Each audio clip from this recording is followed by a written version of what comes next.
Buongiorno a tutti e benvenuti alla nuova puntata di Pillole di Napoletano. Oggi parleremo di un termine che viene utilizzato principalmente per indicare una parte di una casa o di un edificio. Il termine in questione è astc, con anche la sua variante astrico.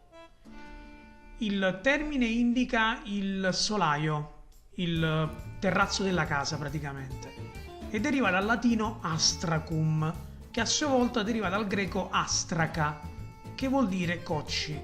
Questo perché anticamente i vecchi solai delle case venivano fatti con dei cocci che venivano ammassati uno sull'altro per rendere il solaio quanto più impermeabile possibile.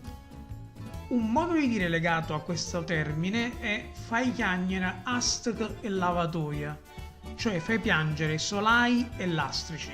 Fai del male a tutti in maniera indefinita, senza generalizzata.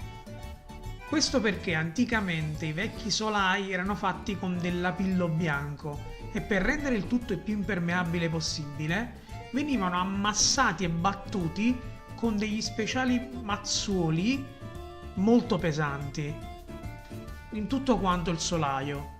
Questo per indicare che c'era comunque un danno generalizzato alla struttura.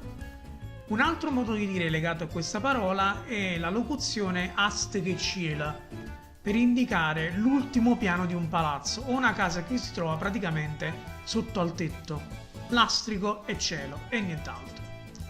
Detto questo io vi saluto, vi ringrazio per l'attenzione, vi rimando a una prossima puntata di Pillole di Napoletano e come si dice sempre a Napoli, ciao Brim!